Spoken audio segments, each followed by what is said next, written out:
MOM Radio and Pipe Bomb Radio present Not Your Mama's Radio Show with your hosts, former WWE superstars Oscar, Sir Mo, and Dreami Mimi.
Welcome, everybody, to Not Your Mama's Radio Show.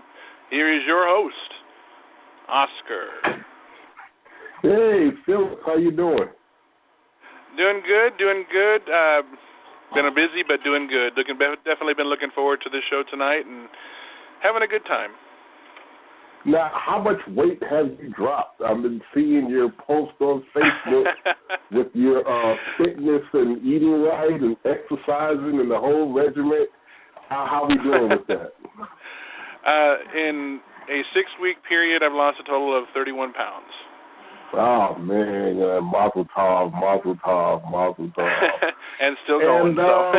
Yeah, we're probably going to get together Saturday, Lucha Underground. You excited?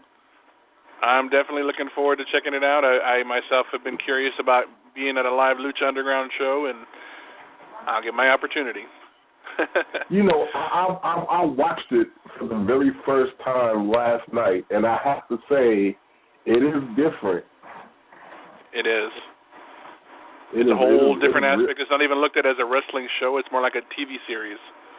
Right, yes, yeah. I mean, it's the difference between that is they're skits, but they treat them like skits. They want you to know they're skits. It's not like they do things to try to, insult the intelligence of the fans. This is a skit, and we treat it like that. This is a TV show, and we treat it like that. Now, one of the things that I noticed was they have a lot of mixed tag matches. It's like an old domestic violence almost. I mean, those guys don't take it easy on them chicks at all. Not at all. But I do want to let you know, too. I do want to let you know real quick, too. We have somebody on hold waiting to speak with you as well. We will go ahead and get through a couple things, and then we'll bring them on. Or if you like, we can bring them on now. It's one and only. We're not going to let the good doctor stay on hold. That would be disrespectful.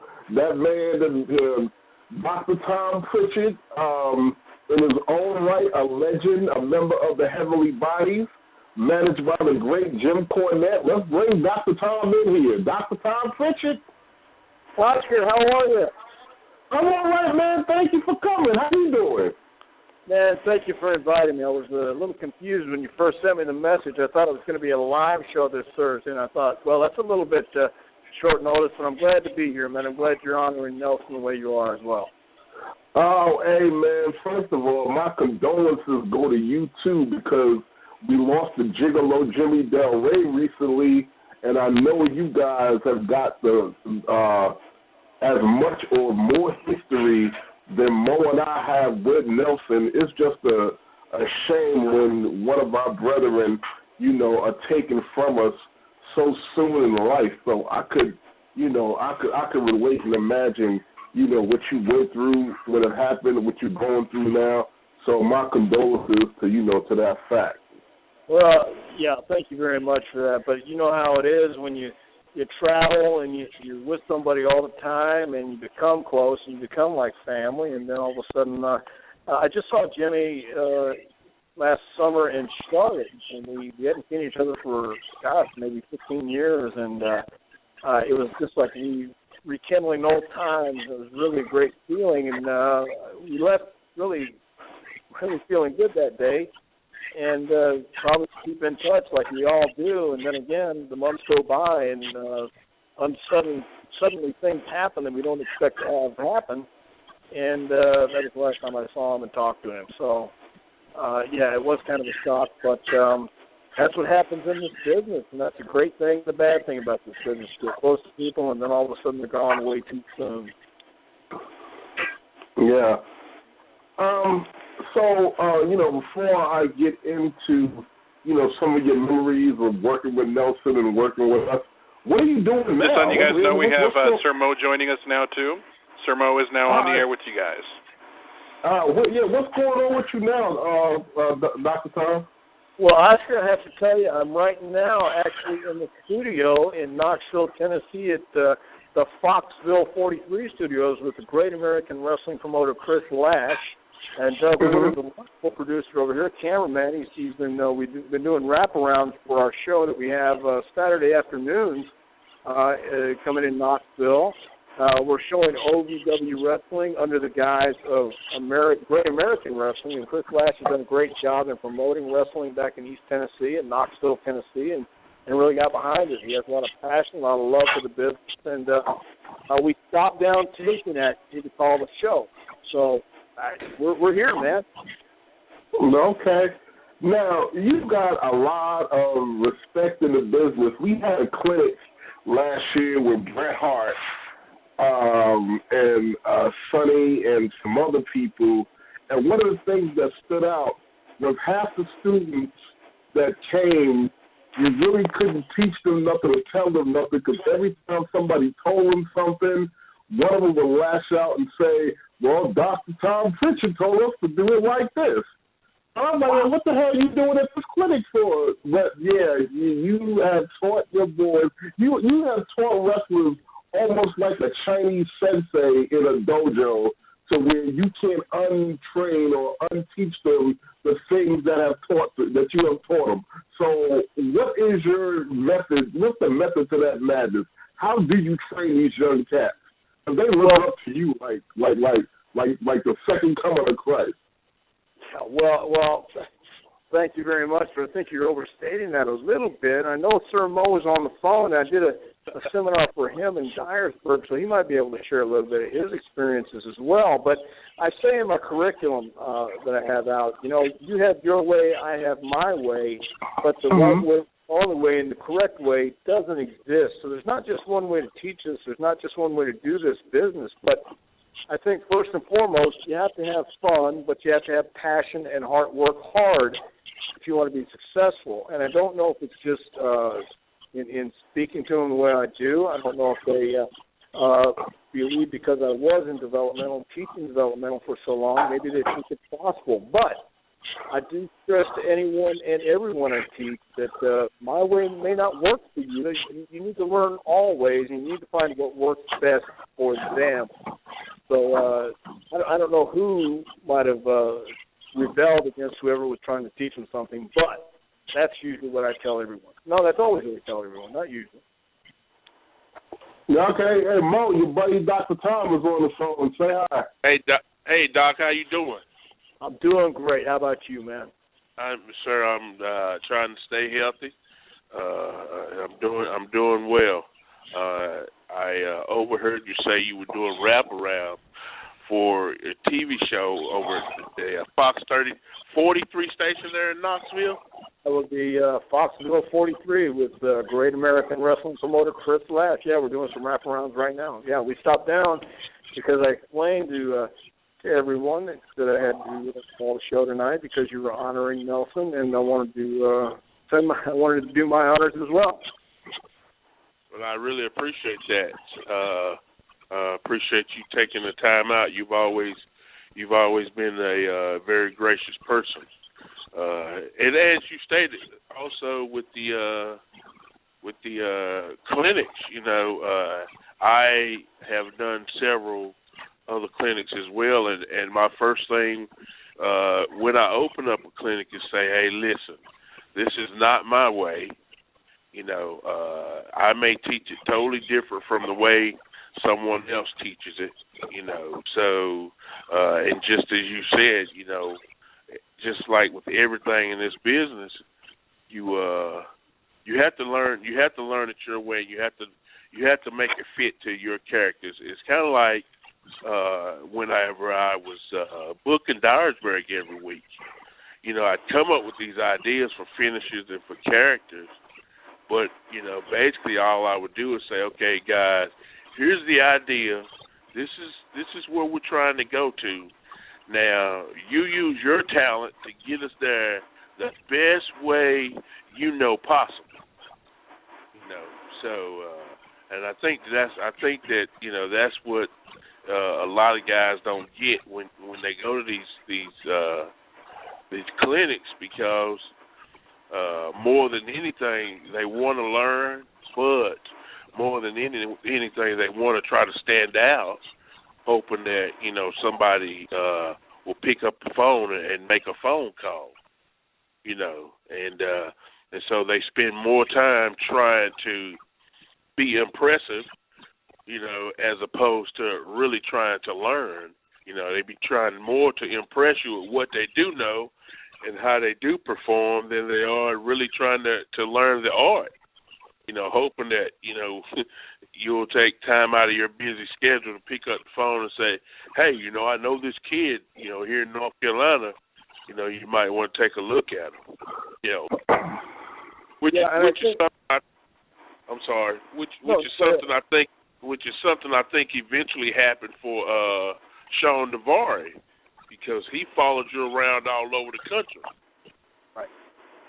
And that's what I was going to say. I think it's just a matter of getting your name out and being seen by as many people as possible, whether it's a camp, whether it's in front of a crowd of 50 or 500, and just getting your name around and being receptive to criticism as well as praise. And Sean Devari is a perfect example of a guy who just wouldn't give up and knew it wasn't going to be an easy road, but once he got there, he made the best of it. So that's what a lot of guys don't understand today, because the culture's changed, business has changed, and but of course that's part of life. Life is full of change.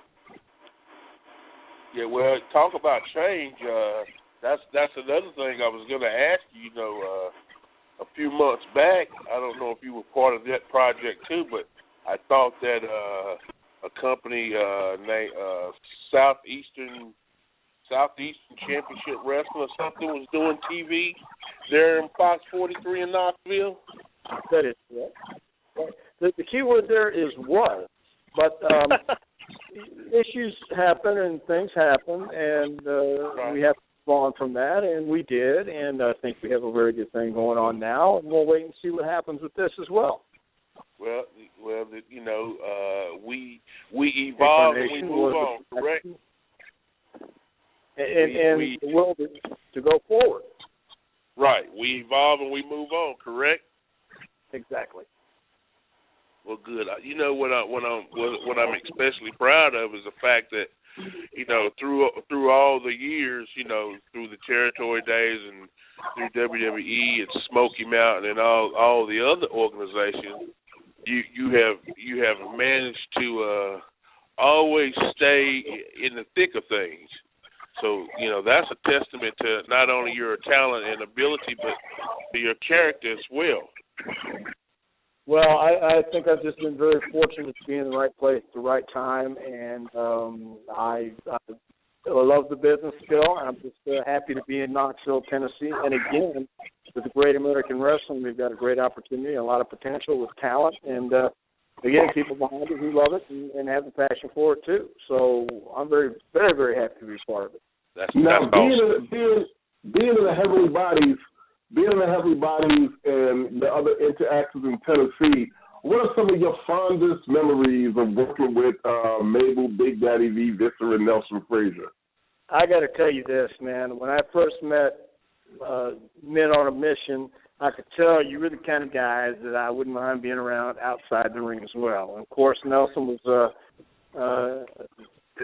a guy who he had his opinions and he had his way of doing things, but I think anybody who's confident has that. And I'll never forget Survivor Series in San Antonio, Texas. I don't remember the year, but I just remember I was going to be the first one out, and it was going to be Big Mabel who was going to pin me. And he came to me and said, I'll just hit you with the cross body. I said, sure, okay. Thinking he was ribbon. But he wasn't ribbon. And right before we went out, he says, man, all I'll do is I'll just go to the second rope and come off and hit you with that cross body. And it was only then that I realized he was serious. And my daughter was watching. My daughter was in the stands watching, and she started crying when Big Mabel came over me. Never touched me. He came off the second rope, crossbody, never touched me, but it looked like he killed me. So I think that has to be my favorite memory of him. But outside the ring, too, he was that, I know it's cliche to say, but it's true, he was that gentle giant. And you know how it is after the matches. You know, you either congregate to one place or another. And I was pretty much a loner back then, so the people I was around, I would really have to want to be around, and there was quite a few times when I would wind up in the same place where Mabel did, and so that pretty much is a testament to kind of what's around me. Yeah, no, I appreciate the comments. And, you know, I mean, it's the day after the anniversary of his death, and today we're celebrating it. And, I know you are busy over there at Fox 43. We're not going to hold you. We're not going to hold anybody long tonight. But it's an honor to talk to you. We got to have you back for a longer discussion, a longer conversation. But God bless you. You are a legend in this business. Knowing you is a privilege, and the fact of the matter of 20-some-odd years later, we can still reconnect like it was yesterday. And when we get out to Tennessee, I can't wait to get up with you, man. Well, please do. Thank you guys very much. Thanks for getting in touch with me. And Mo, take care of yourself. I hope to see you soon, man. We'll do it, man. God bless you. Thank you. I'll see you. You know, it's a real honor when a legend like that that's done the things that he's done, been in this business as long as he's been in, you know, to have, you know, memories of us and of Nelson. I mean, that just touched me right there. I mean, I'm expecting a phenomenal show tonight. I mean, even if we was here by ourselves for the next 2 hours, I could tell Mabel stories all day long. So, but that was real special.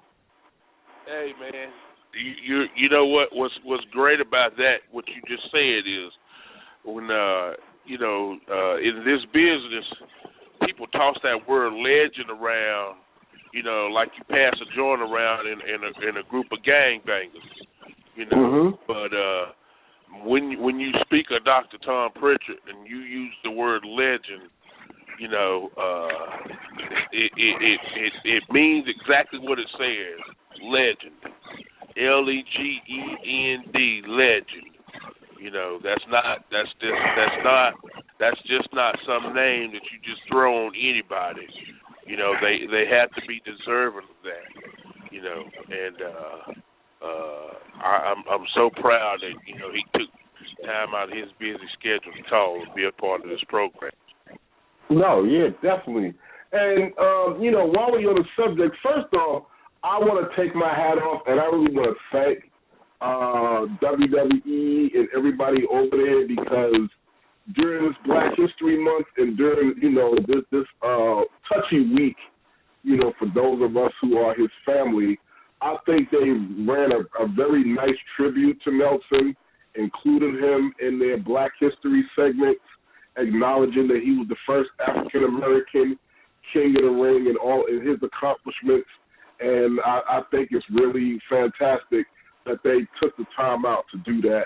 And to me, I think it's leading up to, you know, something really big down the line. But just what they're doing now, you know, I'm grateful for it, you know, just, you know, the acknowledgement of it.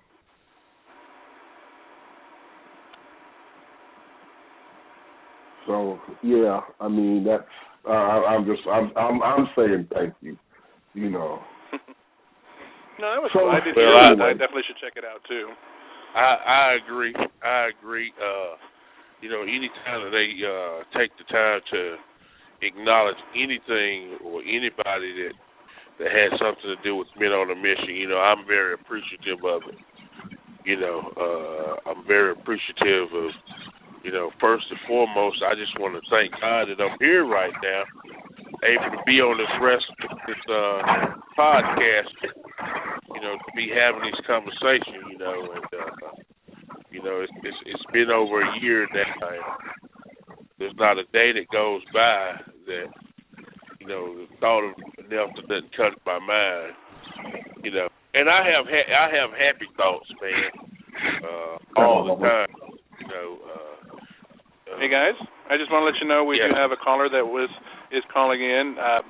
He specifically said he wants to chat with you, Mo, real quick. His name is American GI. Sounds good. And he's live on the air. Mo, Richie, how are you, my brother? Brother, I'm good. I'm trying to stay healthy and stay out of that ice out there. I tell you what, brother, just stay healthy, man. Sometimes that ice is good for you, though. No. See, I know black people from Africa. We from the tropical country now. We like it hot. We don't deal in the cold now. So maybe that's why my two little ones don't. Huh? Maybe that's why my two little ones don't want to go outside during the day when it's cold like that, I guess. That might be why the Double J and his sister don't want to go out into that cold, man. It's funny because my daughter, she never went outside to the snow, man. She was about 5. Yeah. She was afraid of the snow, so man, I'm glad you called though, man. What's going on? Yeah, man, I'm tickled to death to get to share some memories. I remember you guys when we all broke into the business about the same time, and back in South Atlantic, and then of course with the PWF, and man, we was on the road. We didn't take a weekend off there for a couple of years. We was on the road somewhere. We knew we were booked. We didn't have to worry about where we was working at the next weekend. We just knew we was going to be somewhere, and there's tons of memories. But I tell people this story all the time. I think when me and Stal or me and Dozer was working you and Big Mabel, one of the things that always comes to mind is I always wore the Ranger vest, being the American GI, and I used to hate it when Mabel would back me into the corner and pull that vest up over my head, and I knew he was going all the way back across the ring and was going to come and splash me, and I couldn't see him because the vest was over my head, but I could feel that ring shaking knowing he was fixing to get me. But you know what? Like Dr. Tom Pritchard said, when he did it, it looked like he killed me. I mean, the crowd would everybody would gasp like I just done got squashed, and I wouldn't feel a thing, brother. Yeah. He always took care of me, always. And, we had a lot of good matches over the years, man, and he was always a heck of a worker. Yeah, he was an exceptional guy to be as big as he was. And see, what most people didn't realize, at that time, I mean, Nelson was still a baby, man. He was only 19 years old. He was only 19 years old. When we signed our contract, man, he had just turned like 21. And we had been working 3 years. Oh yeah, I can remember, when he was the Wall. He was as intimidating then as he was when he became, Mabel and yourself, Men on a Mission. And I think another thing that used to tickle me is when we'd show up to some of the locker rooms. I'd kind of step back and keep to myself, me and Dozer, and we could hear people saying, "Man, I hope I don't have to work those two big old jokers." Like, as soon as y'all come walking in, it's like, "Man, I hope I don't have to work." And me and Dozer was like, "Man, we want to work them. That's a night off." I mean, we put on a heck of a show, but it was always like a night off. We knew we were going to take care of each other and get back out of the ring safe and go eat, do whatever we had to do, and get to the next town the next night. But just when you two guys walked in the locker room, it was like the lights from the outside got blocked off when y'all stepped into the door, and you could just hear guys saying, "Man, I hope I don't have to work those guys." It was an intimidation factor, but once everybody got to know you and Mabel, it was like, man, those are two of the greatest guys. I could work them every night. It wouldn't bother me a bit. You know, Yeah, he was so agile. I mean, he did that spinning back kicks, what I called it, when he would leave his feet and come around with that big flying kick and catch me with it. And it looked, I've got videos, man, where it just looked like he broke my face, and he wouldn't even touch me. Right. He was just that talented, man. You know, just you guys were just unbelievable. I mean, when you guys hit the big time, and, you know, I was proud to say that I was one of the guys that got to work you when you were coming up, and I was like, these are two of my best friends here, and look where they're at now, and they very well deserved for both of you, that's for sure.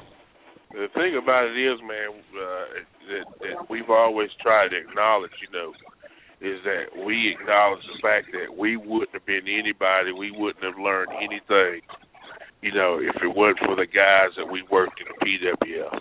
I mean, it's like you said, man, every weekend, man, we were somewhere. Exactly. You know, we didn't question. We didn't look for bookings. We knew we were booked. Yeah. I mean, we were booked somewhere every weekend. Yeah, we have to, you know, which is funny, man, because nowadays, man, you have to call around to try to get on the show, man. Back then, man, back then we stayed booked, right? You know? Yeah, no, you're exactly right. We didn't, like I said, we knew. I mean, we were booked. We knew we were guaranteed at least 8 shows a month.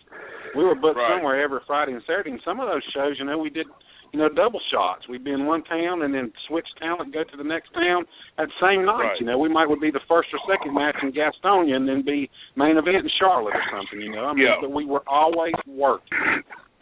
Yeah. Always. And traveling. It wasn't traveling. Oh yeah, man. We traveled all over the place. Yeah, it wasn't like some of these guys, man, they stay in the same town every Saturday or every Friday night. Man, every Friday, Saturday night, it might mean we might be 8 hours away in West Virginia somewhere, or somewhere. Wrestling in the snow one night and then be in the sun the next night. You know, I mean, we traveled that much. But I think what I always laugh about still today is I'll run across guys and, you know, you'll sit in the locker room and talk to them and you'll say, how long have you been in the business? And they'll say, oh, I've been wrestling 10 years, 20 years, and these are the guys that wrestle once a month or once every 2 or 3 months. And then you're thinking, well, I mean, you know, when we were with PWF, we had as many matches in 2 years as some guys have in 20 years. You're exactly right, man. And we were booked somewhere every weekend. We didn't get a weekend off. With no holidays, we worked every holiday and everything. Yeah, you're exactly right. I still enjoy it, brother. I missed you guys. I missed Big Nelson. You know, I was glad to see you guys go, but it was kind of like, you know, kind of heartbreaking when you did leave because there went the biggest part of the PWF talent, you know, was gone. You guys drew a house. You know, we put something in the paper on the posters, and they knew, you know, Harlem Nights was coming. It was packed. People expected, and we did. You can look at some of those old videos, Mo. You don't run independent shows in the Armory anymore like we did when we were all with PWF. Right. You know, standing room only. That last show, I remember that last show we did there in Kings Mountain. Me and Nelson against you and Down. Man, the crowd just came unglued, man, when you got. Oh yeah, I think the fire marshal threatened to shut Stal down that night because he had left the back door open and had people standing on the trailers and people standing around the walls, and you know he had doubled what the maximum capacity was, and you know, we had some great shit. But I've got that match on video, man. I'll watch it every so often. I'll just pull it up and watch it, and the crowd was there, the talent was there as far as the match goes, and you know, like I said, you get out of the ring that night knowing you was going to get to work the next night, and you didn't have to worry about it. Man, look, it's crazy, but if you think about this, bro, if you could turn back the hands of time, I bet you standing right here saying, you know what, I'm going to pay these boys. I'm going to start paying these boys because as long as I pay them and keep them happy, they'll stay here. I'll keep drawing these houses. Well, and it would have just got bigger and bigger. Right. He could have really, yeah. What was funny about that though, man? We thought, you know, that what we were doing was okay. We were happy, man. We would have stayed there. We would have stayed right where we was at, man. You know, if Stallion had just paid us, man, just acted like he appreciated us being there, man. Cause that's, you know, the straw that broke the camel's back was when we when we drove to Virginia. No, that was a second straw. But the first straw was we drove down to Virginia to the naval base. Oh my goodness, yeah. There was like 4,000 people in that gym. Yep. And then we get to the dressing room. You know, that was a long drive. We get to the dressing room. I don't remember if it was Stallion or George, but they said, you know, they got paid by a check. You know, and that may be true, but you knew you got all these guys coming this far. You know what I mean? Yep. You know, and so out of all those people, man. Yeah, it's funny you brought that up because I can remember that conversation like it was yesterday. Yeah. Yeah. And you're right. He could still be drawing houses like that today. I mean, really, we had that much talent. Look at the talent that come through there, from the referees to the managers to the workers. I mean, really. Everybody had the ability to be on TV and to run and to be part of a major company. I mean, you could have ended up where we ended up just as easy as, you know, any of us. You know what I mean? So it's just his business decision, and Nelson was a fight. And Nelson, I'm gonna tell you, here's what killed it today. This is my story about Nelson. This is probably why we ended up leaving Carolinas and going on to Memphis, and then you know, making it WWE. You know, Nelson and I, through the week, we would repo cars. Yep. This is how we made our money, and we're able to travel every weekend and not have full-time jobs. You know, we were two of the biggest repo men in the Carolina area.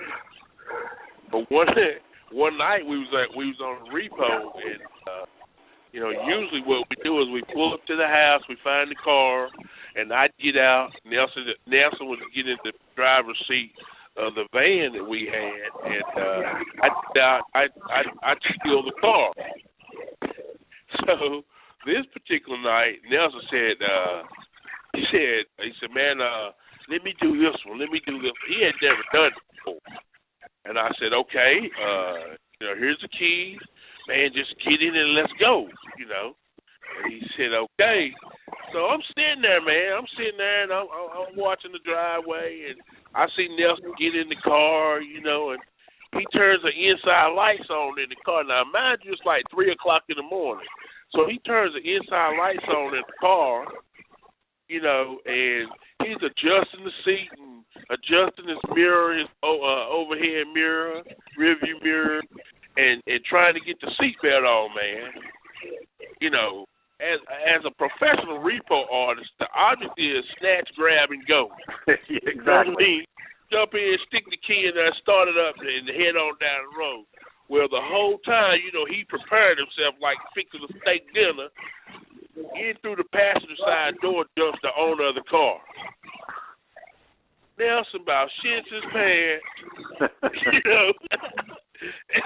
Nelson, oh man, so I jump out of the vehicle, I run over there, and the guy's like, y'all stealing my car. And I was like, whoa, no, we're not. We're repoing it, whatever.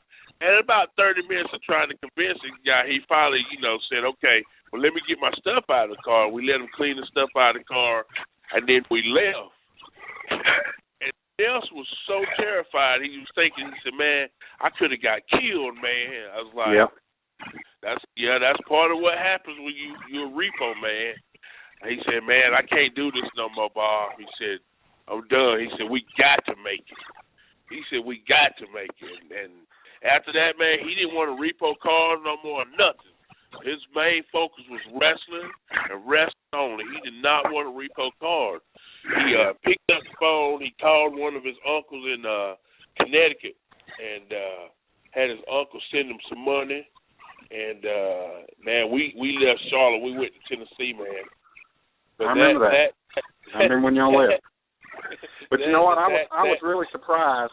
I was really surprised you guys stayed as long as you did, because I knew from day one that you were going to make it. I mean, in my heart and soul, I knew that you guys had what it took. You were talented enough.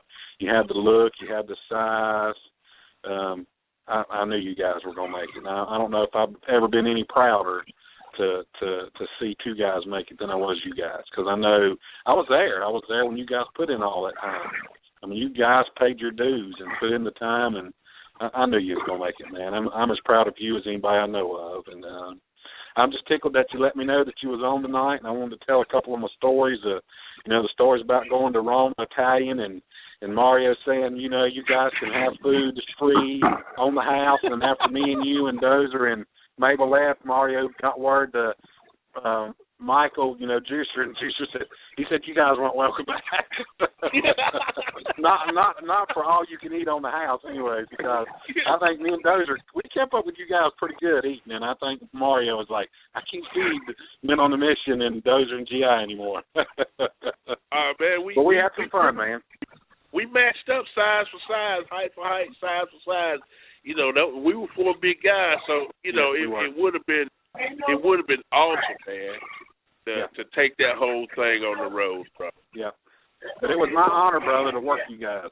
I never second thought myself, especially after meeting you guys. And I think we met at Newberry College. We did a show down there with Kelly Aarons, and I worked Rock Pinckney on the show, and I'm not sure who you guys worked, but we met there, and then of course we got hooked up in Kings Mountain with the PWF, and there it was. That's when the friendship started, and I was just tickled to death in Alabama, Mississippi State, I guess, a couple of years back, or a year or so ago, and we all met up again, and of course I miss the big guy, and I think a lot of people do, and but it's great to be able to do something like this, to tell you stories, and it's just great that you give people an opportunity to do that, and I thank you for letting me tell my stories. No, thank you for being my brother, man. I appreciate you. I love you, brother. I do, and we got to get back together soon. I think we got something going on here in the next month or two. I think me and Dan's going to run into you guys somewhere down the road for sure. But let me know. All right, brother. Listen, take care, and I appreciate you, all right? Hey, man, I appreciate you, your wife, and your boys, man, for taking care of those two small ones, man. I tell you what, man, they're my life. We just got back in the door a few minutes ago. I don't leave the house without them going with me. They're my two sidekicks, that's for sure. I got you, man. God bless you, all right, bro. You too, brother. I'll talk to you later. Okay, take care. All right. Bye. Bye-bye. Hey, Austin. Sir? Yeah, that was the American GI, man, friend of mine that we came up together, through the ranks in North Carolina, man. This I heard that. This guy is when you talk about Christians, you know what I mean? A lot of people use that word lightly too, Christian, but when you talk about Christian and having a Christian heart, that guy right there is somebody in this business, man. I mean, been in this business as long as I have, over 20-some odd years, but is a Christian to the heart, And whenever he's in a situation at a show or something, he don't judge people. He don't try to ask, if somebody's over here cursing a lot or doing something, he don't try to impose his will or nothing on anybody. What he does, man, is he simply go find him another corner somewhere. Be it if he had to go get in a closet, or go sit outside of the ladies' dressing room, or wherever. He just excuses himself from the situation, but he maintains his Christianity, man, which is something that a lot of people say you can't do in this business. And he's the true testament that yes, you can. Nah, well, I mean, I can appreciate, hearing the stories from other people is just a testament to where you guys before me, way before me, where you guys come from, the dues that you guys paid, the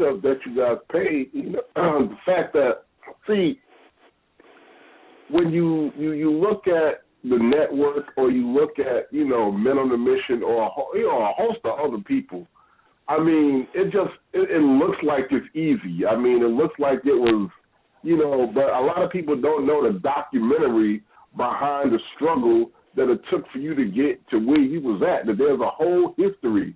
There was a whole nother life that happened, and a whole nother series of events that led up to that. If those series of events didn't happen, then you would never have gotten to where you got to. And a lot of people don't know that story. So that's what this night is all about. And I'm glad we having it. I'm glad we doing it. We're going to do it every year as long as we living. And, so far, this is, this is one of the better shows that we've had some good ones, but so far this is going to be one for the books because Nelson is a part of this show. I do want to let you guys know too that we do have another caller calling in. I believe if I say the name wrong, I apologize. I believe he said B.R. Johnson. B.R. Johnson. Hello, Mr. Johnson. What's going on, brothers? Oh man, we chilling, man. What's happening? Man, I just got in from that cold, snowy Asheville, North Carolina weather, and my bones is aching. Your bones ain't aching. I'm in Northwest Indiana, and we got a wind chill factor of 17 below. So I couldn't be there, brother. I tell you that. Yeah. So you put your sweater on and go outside. You don't know no cold. Oh my goodness. These old bones is aching, Oscar. These old bones are aching. I got to listen in for a little bit, and I don't know if I should tell this story. I don't know if I want to tell this story. Man, please, you know what? What do you think? Bruh, this is no holds bar, man. Short of animal sex, man, you can say anything you want to say. Well, my most fondest memory of Nelson Frazier, Big Daddy V.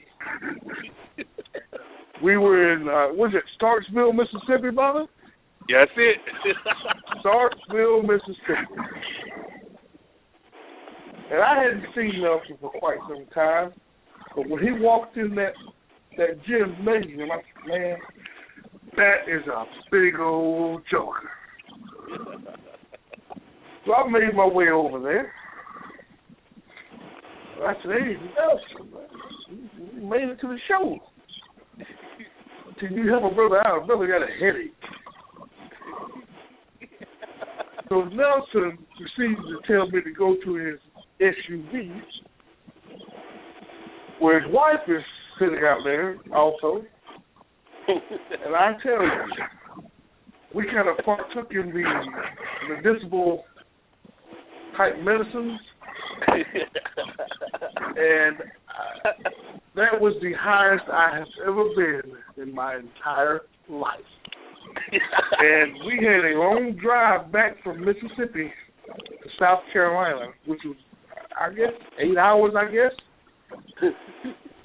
And I slept for 8 hours. When I woke up, got home, I went and slept for another 6 hours. So when I finally came to, I sent him a message on Facebook. I said, brother, I don't know what it is or what it was that we partook in, but I don't think I want any more of it. And he sent me a message back. He said, and I'll never forget this. If you can't run with the big dogs, stay on the porch. Oh, see, you didn't know you was dealing with the Snoop Dogg and wrestlers. Well, I knew that he partook, but I didn't know that he had the good stuff. So I'm used to smoking that dirt stuff around here. He had that stuff that killed Elvis.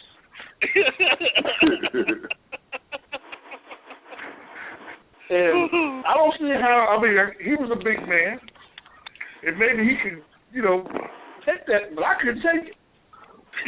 Because once I took that first pull, it seemed like my brain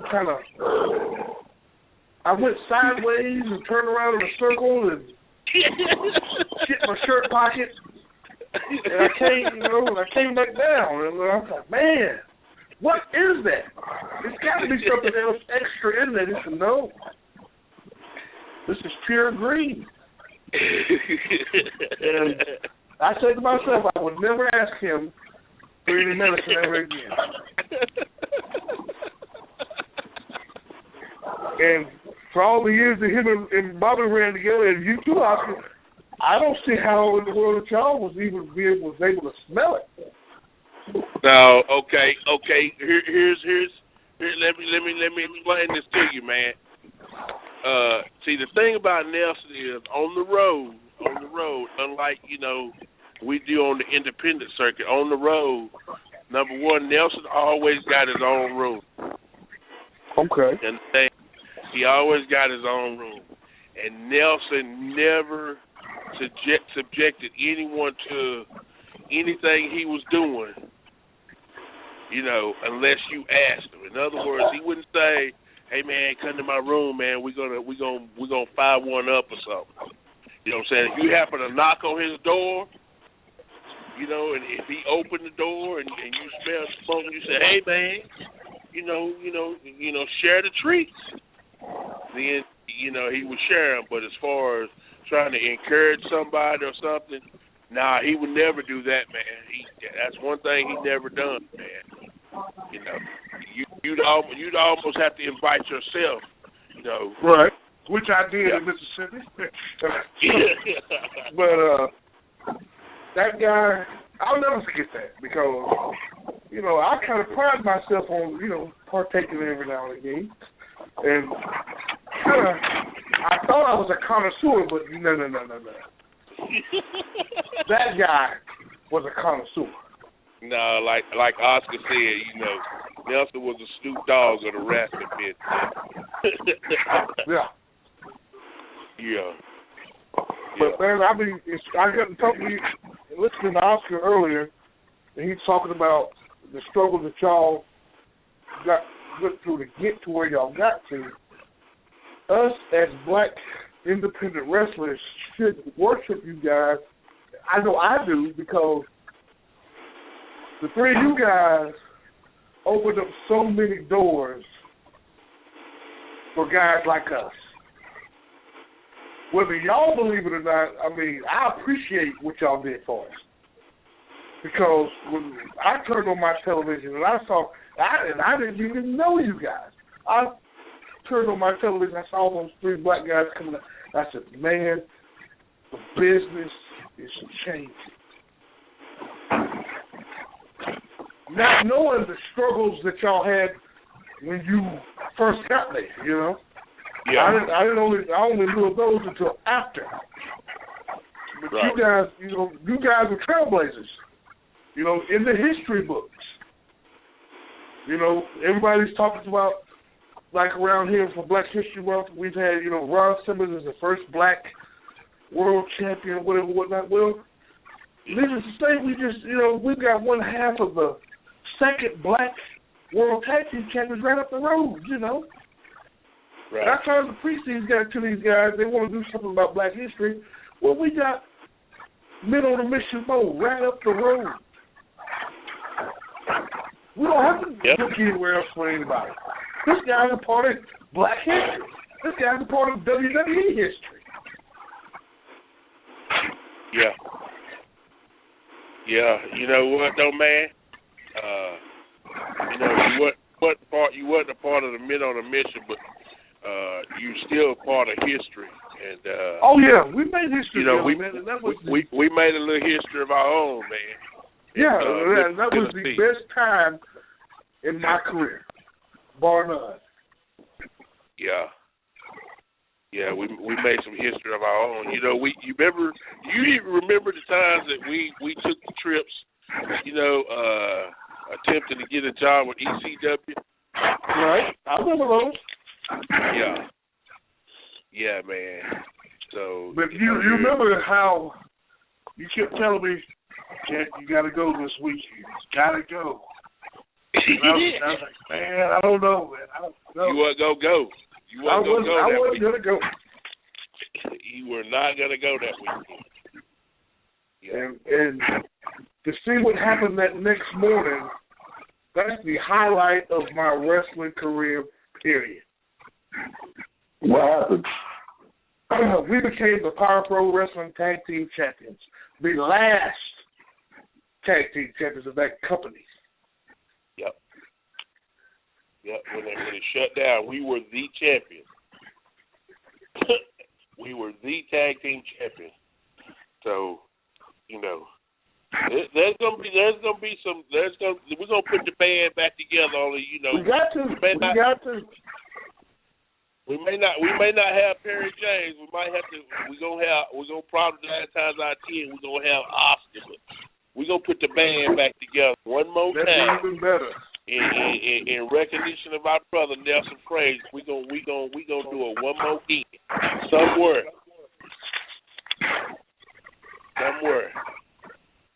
But man. Fellas, you do a body of work, and what winds up happening is you're doing the work, and you're in the thick of it, and it's your life, and you're not on the outside looking in. You're just on the inside looking in. You're not even looking out.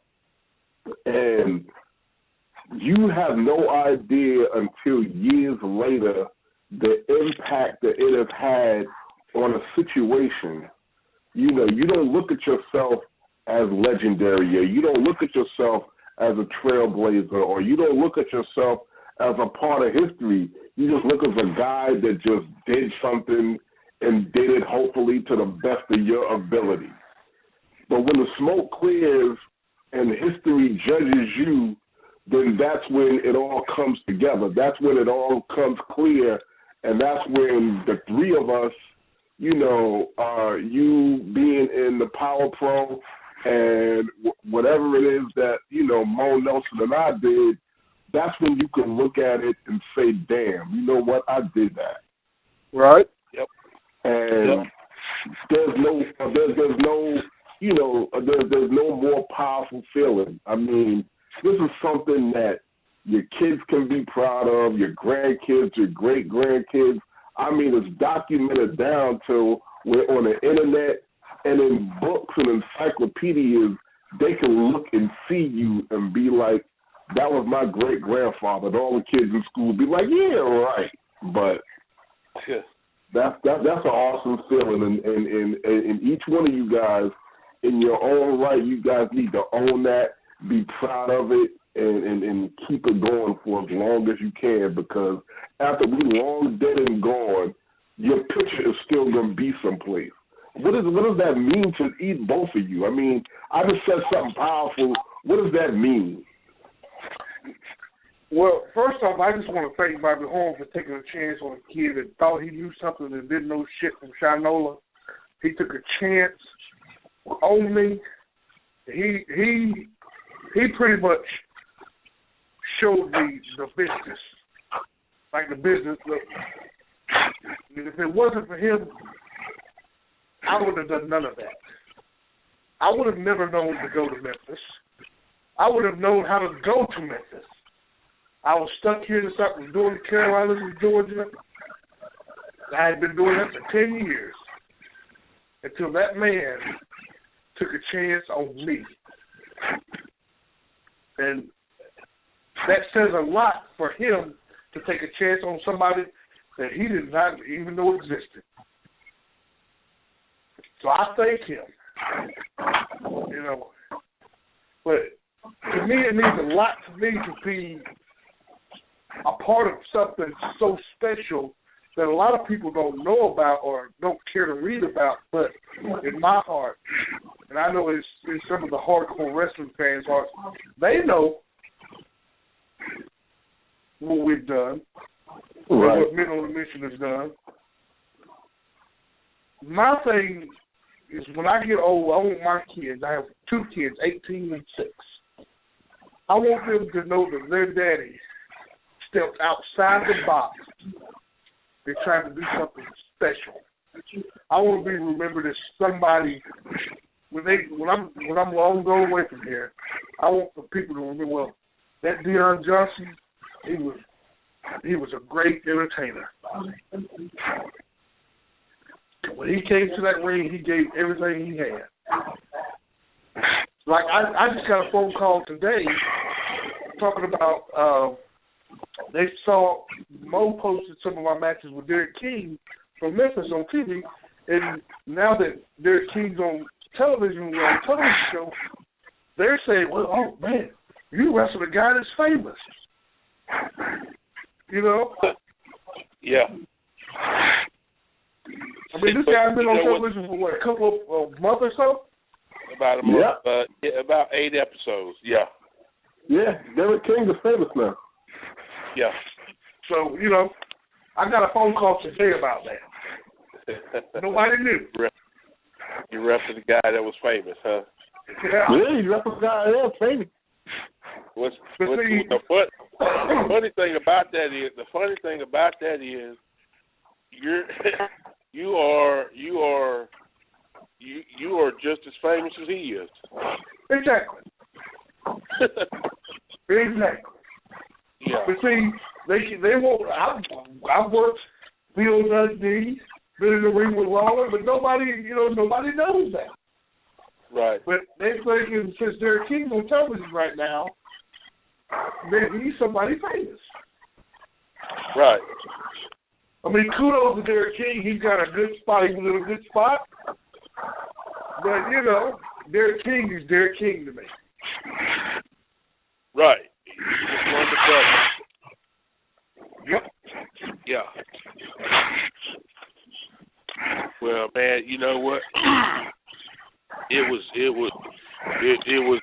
a pleasure, man, working with you. I look forward to working with you again down the road. You know, it was probably one of the biggest reasons why I decided when I got home to stay home. Because my initial plan when I got to North Carolina was to stay the day after Thanksgiving and then go back to Tennessee. And you kept saying, no, man, come back home, man. You know, we need you home. Yeah. You know, we need to put the band back together. And I thought, well, you know what? I'm going to spend this time to get healthy, get well, lose some weight, get in better shape. I hope Dion stay in ring shape because we going to go do it again somewhere. I'm ready. Yes. All right, Dion, thanks for calling, man. Guys, God bless you. Keep on doing what you're doing. I'm proud of you. Maybe we'll talk sometime next week. We will, bro. You take care. Not a problem. All right, guys. Good night. All right. Bye-bye. Man, it's amazing how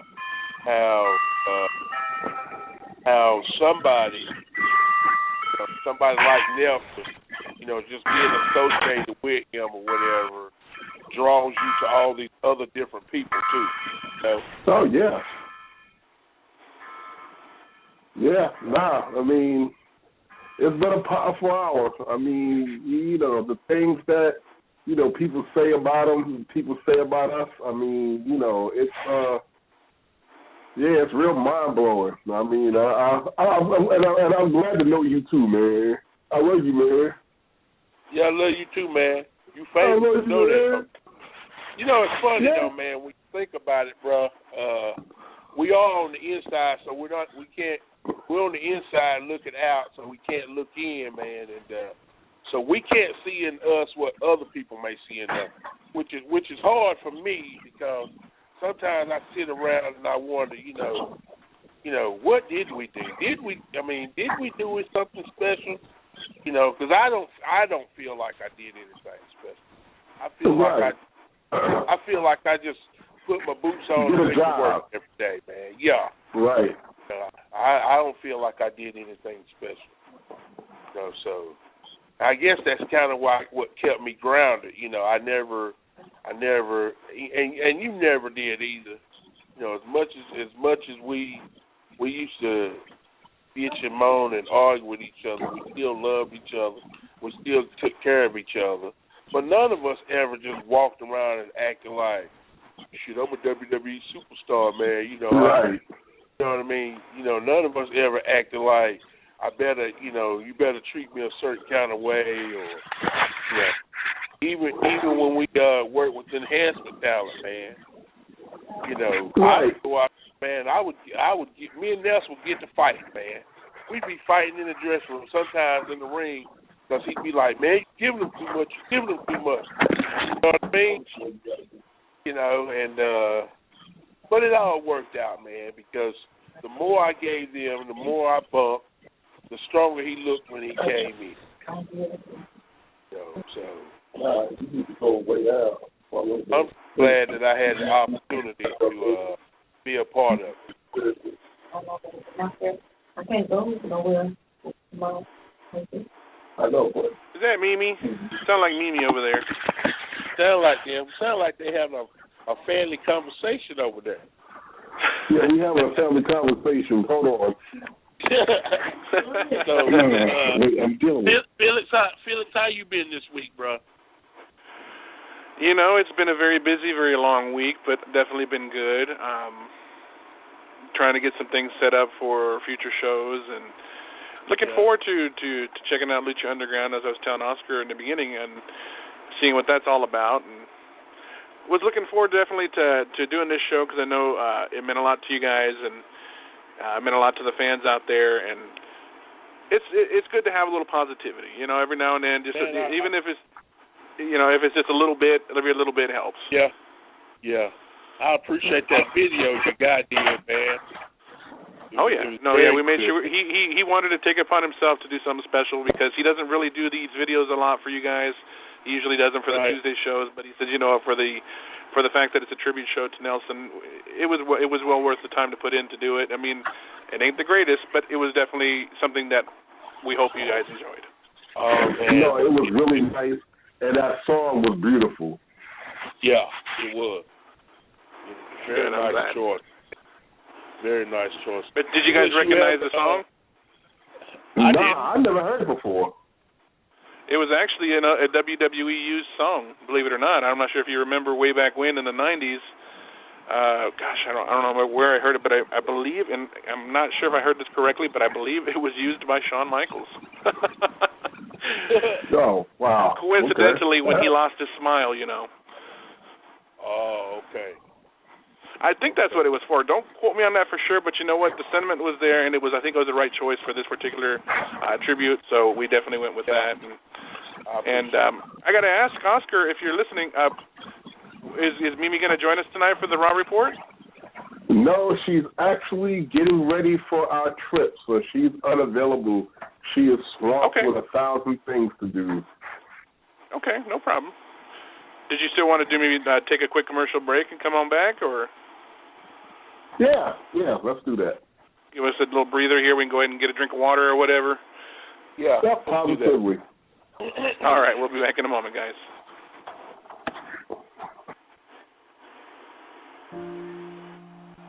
No WWE talent becomes a legend on their own. Every man's heart one day beats its final beat. And if what that man did in his life makes the blood pulse through the body of others, then his essence, his spirit, will be immortalized.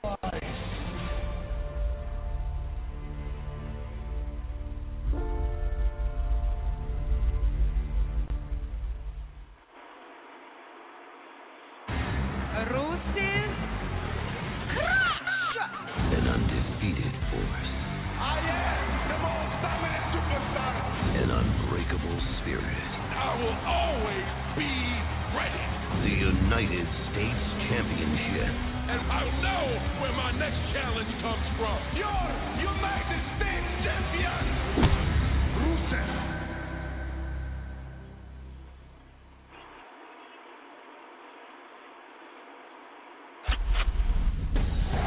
I am going to beat Roman Reigns at Fastlane and main event WrestleMania. You think you're just going to slide in and take my opportunity, don't you? Hell no. Believe.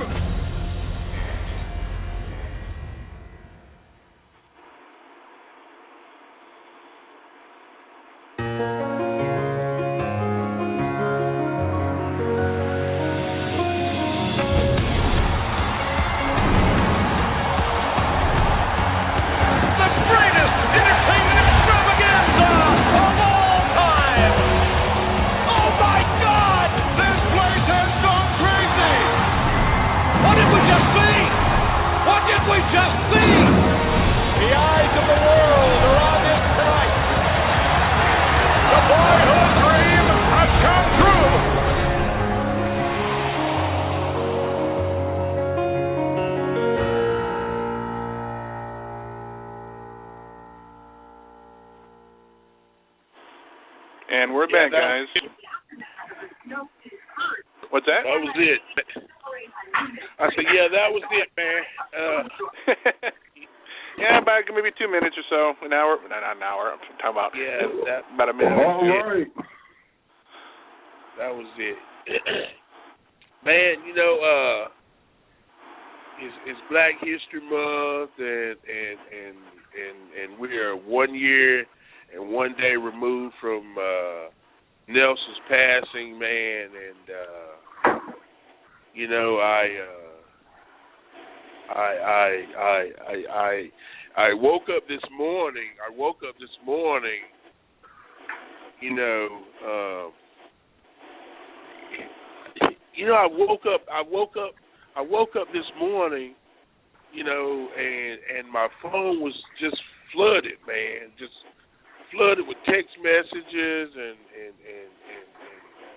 I had missed several phone calls, and you know, I want to remember, you know, the good times with Nelson, the fun times, the you know, I want to remember the struggle, you know, because that's what made us what we were, man.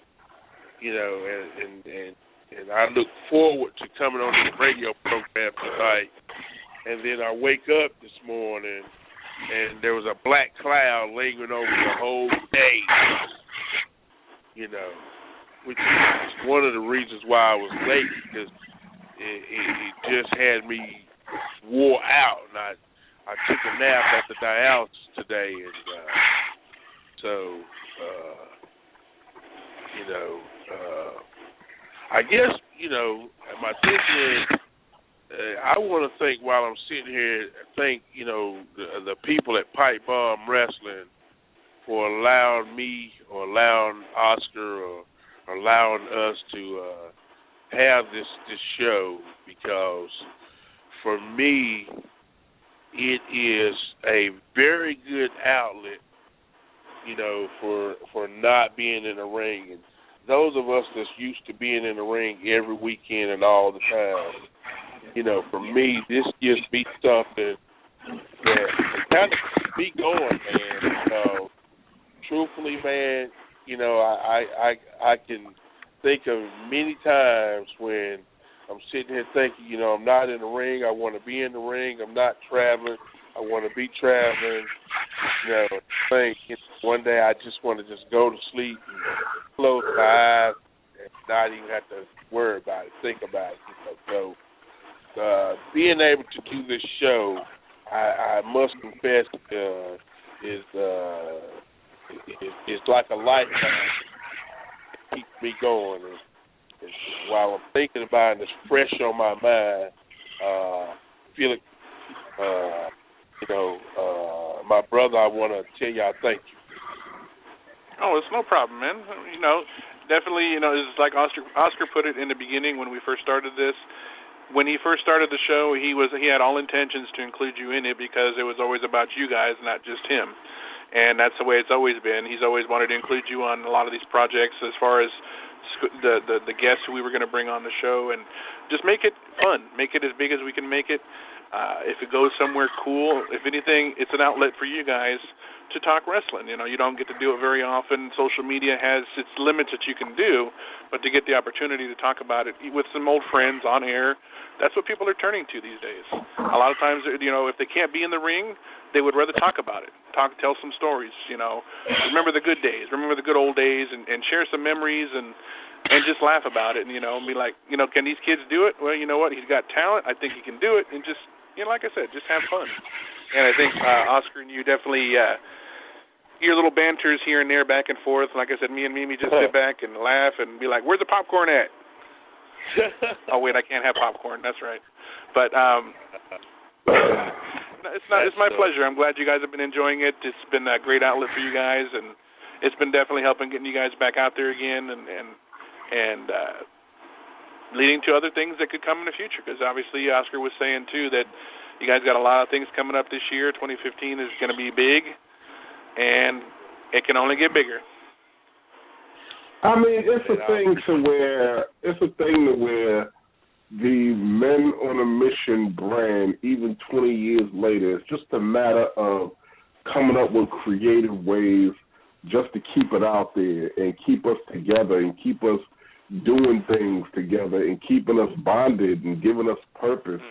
And this show and a whole bunch of other things that I'm just personally cooking up, I mean, that's what it's designed for. I mean, you know, it springboards into these appearances that we're blessed to be able to do together.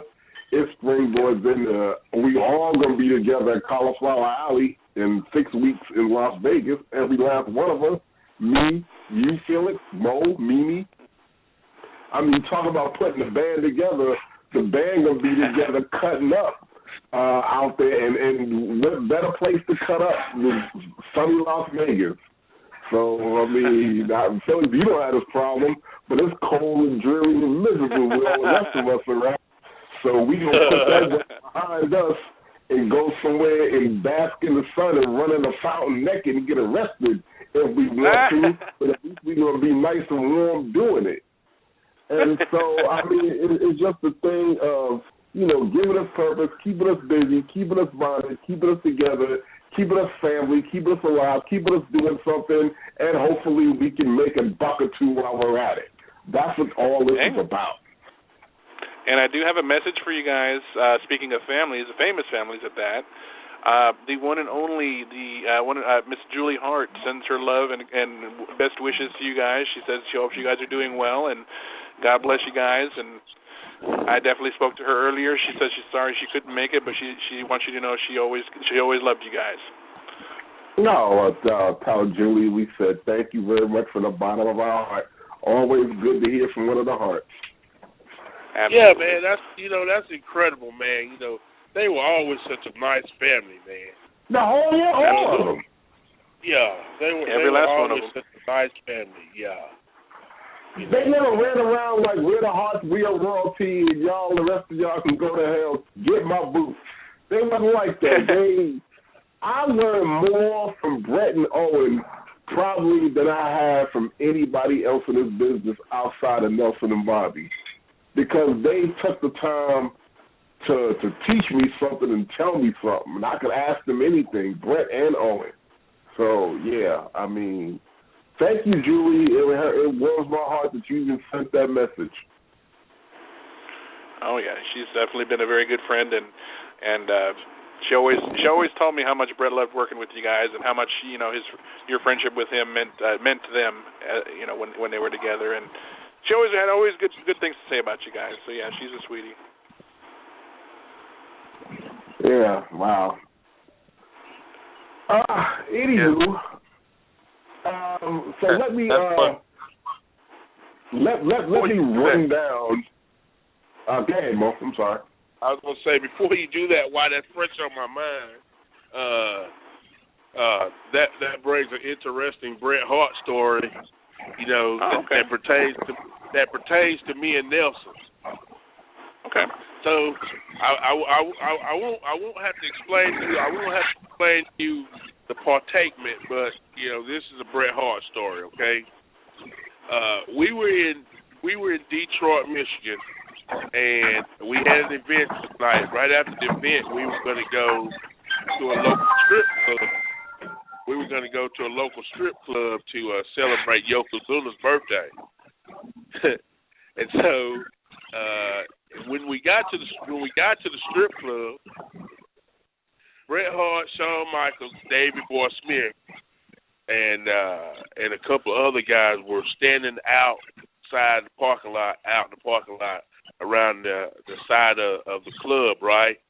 And of course, you know, they were handling some medicinal business, and of course, Nelson, as we spoke before, was a partaker. And as we walked up, you know, Shawn was like, kayfabe, you know. He's like, you know, maybe we need to put this thing on hold. And then Bret Hart was like, no, man, that's Mo and Mabel. Them guys is cool, man. They okay, they good. You know what I'm saying? And that was like the first time, man. That was like somebody stood up for us, but that was like the first time they kind of let us in, into that little circle, where they would do something that probably would have got everybody in trouble, man. You know what I'm saying? But it's all because Bret Hart said so, And those guys have always been just super nice to us, man. Bret and Owen. Even after I left, Owen and I, kept in contact and other things, he tried to get me involved in. So, I mean, I love that family, man. Yeah, I mean, excuse me, they were top notch. Owen, excuse me again. Owen would, teach me how to lift weights, the proper way of doing it, the proper way to train. Yeah, I was training back then, Felix, in the back. Bret would always give me advice. I mean, they were just, two of the nicest guys, and they were the top guys, too, and that's what made it all the more special, and a wealth of knowledge. I mean, you couldn't learn more about wrestling from anybody than you could from the Harts. I mean, hell, they learned from the best. Stu Hart down there in the dungeon. So, I mean, there you go. Now, my Nelson story, or my Men on the Mission story, goes back to the beginning. I mean, when I came into Stanford for my meeting that I was having to sign my contract, the car come pick me up, and here come two of the biggest jokers I've ever seen in the history of my life up close. Mo was huge. He took up half the back seat, was a solid, and he looked like a wrestler with the blonde, the two-tone blonde and black hair, and the Mr. Brown goatee, as everybody called it today. He looked like a wrestler. He just looked, everything about him in the back screamed wrestler.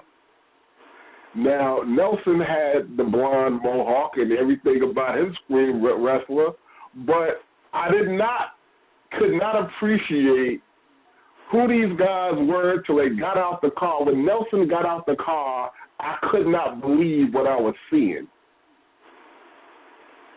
I have never, and I mean ever, been so close to an individual that was that huge in all the days of my life. And contrary to popular belief, when we got together, we did not get along at all. Their first thing was, they asked me what my rap name was. I said, Casanova Ace. Nelson was like, well, I ain't never heard of no Casanova Ace. And I fired back, I said, I ain't never heard of the Harlem Nights. So that just created animosity back there. And I know they was talking about, because, see, this is what they said. They said that when they heard that they was working with a rapper, they thought they were pulling up for some skinny MC Hammer-like dude with some baggy pants and all that. They was like, we pulled up to see this big, brown-skinned, chunky dude with good hair. And it was like, they didn't know what to make of it. So we didn't know what to make. We didn't know what to make of each other. But here's the thing. And this is just a documented thing that I have said time and again. When I first saw these two wrestle, and I'll never forget it, when I first saw them do the things they were doing double moves, and Mo was so agile it could take a bump. He could take a bump on the concrete and make it look like the circus is in town. This is just child's play. What else you got? And I mean, he was just so professional at it. But then to see Nelson do the things he did, to be 6'9", 500 pounds, doing drop kicks and Japanese spin kicks and moving around the ring like he was 180 pounds, I was like, oh my God, I'm sure to be filthy rich. I can't feel my legs.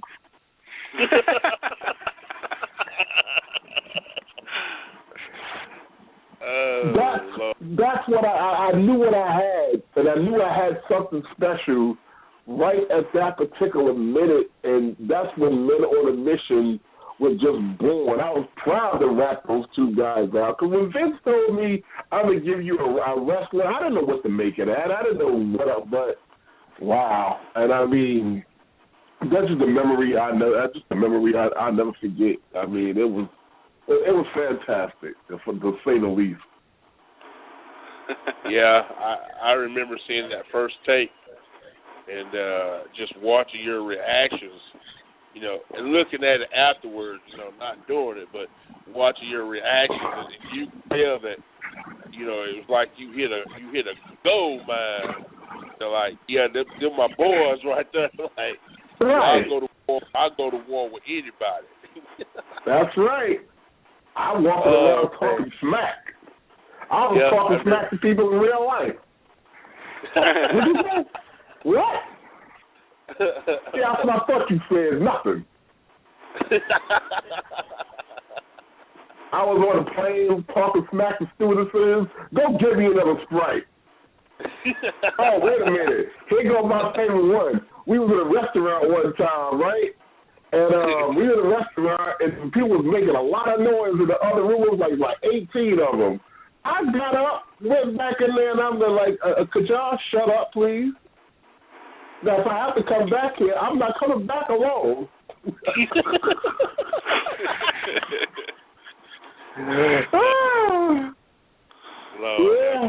It was like, man, I'm telling you, I stepped into pure plutonium. Yeah, that's funny. So are you guys actually going to be going to Boston in the first week of March, right? Austin? No, Boston, Massachusetts. Yeah. Okay, here's the funny thing about that. I'm going to Boston. Mo's going to Wilmington, North Carolina with Dreami Mimi. And if that sounds funny, then laugh, because, he's taking my wife to Wilmington. For the Masters of the Ring convention, and I'm going down to Boston Pro Wrestling Marathon and doing a Colt Cabana interview.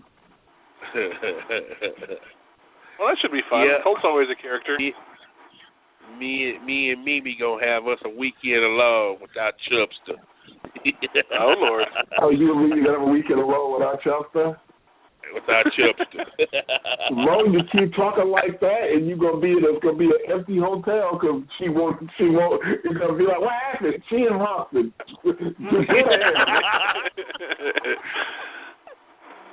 Going over with my wife sounding like no creepy old man. You better keep your hands to yourself. See, me and you ain't never had no fight, but I fight over that. He had no business touching the kids. Yeah, you ain't had no business touching. Yeah, right, exactly. You know, when Mo say that, let me tell you a funny story, Felix. During the Michael Jackson scandal, right, when Michael Jackson was accused of molesting the kids. Yep. We was talking about it with wrestling legend, but then agent Renee Goulet. And Renee Goulet was talking about it. Renee Goulet just said real loud, he had no business sleeping with the kids. It's just the way he said it just made everybody start rolling. And you know what? Every time he would say something, Nelson would always try to repeat his accent and be laughing his ass off because Renee sounded so funny to Nelson that it was just, everything he said, Nelson would just start. He could be telling Nelson to go or finish, and Nelson would just start busting out laughing because of his accent. Wasn't he French-Canadian? Yep. Something like that. Did he sound like Pat Patterson? He was French-Canadian. No, he didn't sound like Pat Patterson. He sounded completely different. Yeah, he was French, though. Yeah, he was. Yeah, he had a thick French accent. Yeah, he was straight up parlez-vous français. Oui, oui. There you go. Nobody knew why this was so funny, but one time when we was getting off the plane, and the pilot was like, we was in London. The pilot was like, it is kind of nippy outside, and so you might want to put on an overcoat. When he said overcoat, me and Nelson just started busting out laughing. Oh, man, now, me and Nelson let me tell listener real fast, because this was real Mo. Mo, what the hell is a jig bitter? The Jigs dinner. Oh, he was in Canada. we were in Canada during Thanksgiving. You know, they have Thanksgiving different than we do, but a Jigs dinner consists of ham, which is or some kind of pork, greens, black-eyed peas, and cornbread. And you know what a jig is, right? No. Jig is just another word for a nigga. But that's what they call it in Canada, a jig dinner, man. They have a meal called a jig dinner. He told us that we looked at each other. All we could do to keep him getting offended and want to beat the guy down was laugh, because it was funny, but it wasn't funny. What the hell do you mean a jig dinner? And then, the guy didn't even have sense enough to call it something different to us. Like, he could have got away with it. Wouldn't nobody really repeated that, but he didn't even care. He was like, "Oh, this is called a jig dinner, a jig dinner." And then what made it so bad was it was some kind of effed up soul food. And so you put the dots together, you like, oh, this is really insulting. It's when we sat down and ate. Yep. Man, the stories, man. I remember the first time we went to Germany, man. Nelson couldn't stand it, man. He's like, "Well, I guess we're not getting no rats from here." And I was like, "Why you say that, bro?" He's like, "Man, can you smell that? These people stink, you know." And over there, they didn't use deodorant, man. And to walk around musty, to walk around musty was just normal. It was normal over there, man. It was normal, man. Yeah, I mean, really. Yeah. It was like, but it was. I mean, you couldn't escape it either. You go to the restaurant. You go to the restaurant, or you go to the hotel, and the guy behind the counter or the waitress standing there with sweaty armpits. I mean, just sweat. And just smell bad, man. But it was like no big deal. And they let their armpit hair grow out too. Right. Yeah. Like no big deal, man. Good God. Stinkity stink. There you go. Yeah. Nelson said he's gonna stay in his room, man. He said it just stank. I ain't coming out my room till I have to. Oh man. Hey, you're not in Tennessee right now, aren't you, Mo? No, I'm in North Carolina. Oh, I'm sorry. For some reason, I thought you might be close to, because I believe Fastlane is this weekend in Tennessee. I figured you were probably going to head out there and try to see if you can check out the show.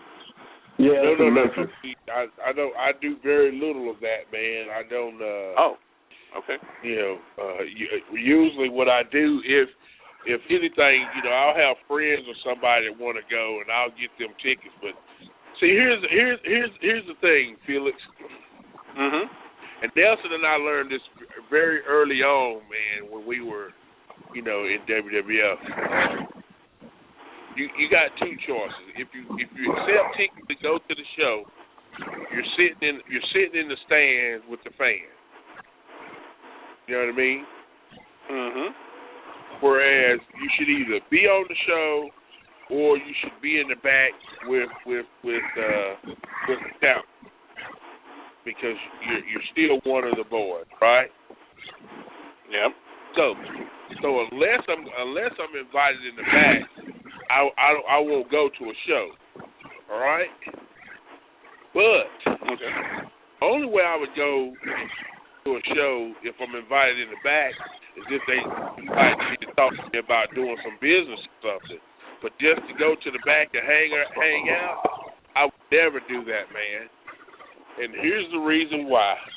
And if Nelson was here, he'll tell you the same thing. We used to be in the dressing rooms, man, years back. We used to be in the dressing room. And it never failed, man. At every show, there was somebody that was on the old roster that would be hanging around the back, right? Yeah. And what that person didn't know is all of the boys, man, that didn't know him, all of the boys like Nelson and I that didn't know that person, you know, of course, we didn't have nothing to say. But all of the boys like Shawn Michaels and all the guys that had been around for a while would be bashing that person. Like, stupid fool hanging around the back begging for a job. He ain't going to get one. We're going to make sure of that. You know. So, me and Nelson always told ourselves, man, if we ever leave here, unless they call us back for a job, you'll never see me hanging around the back. Have them guys talking about you like that, man. You know, think you there begging for a job, or you know. So, yeah. So I don't do the back, man. I don't do the back, and I certainly am not, you know, gonna go and sit in the stands and watch a show that I could very well be a part of.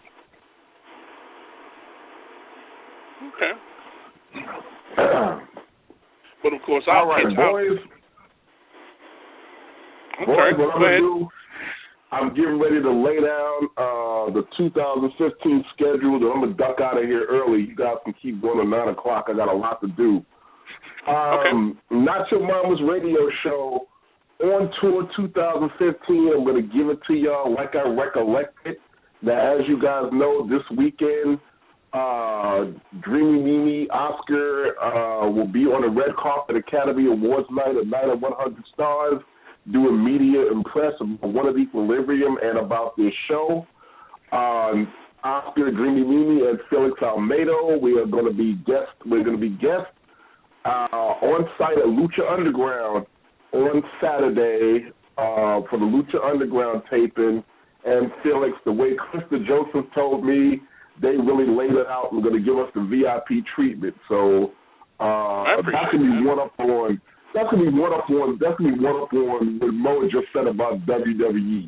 They said that they're gonna feed us. They're gonna put us in a special green room, a special VIP section.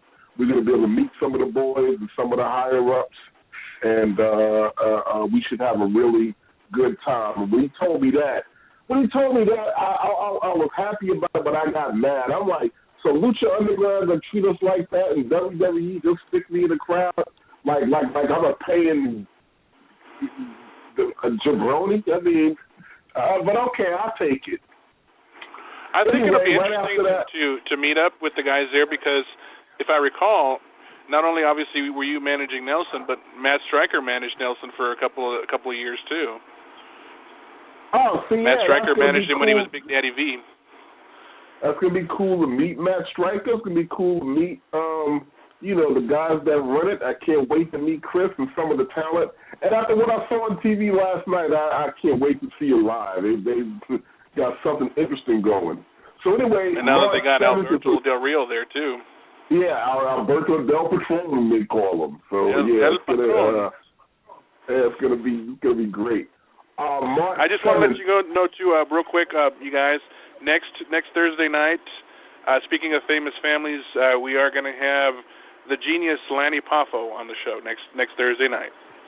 Oh, that's fantastic! A lot of Macho Man stories, a lot of stories about his career. So that's going to be the show's growing by leaps and bounds.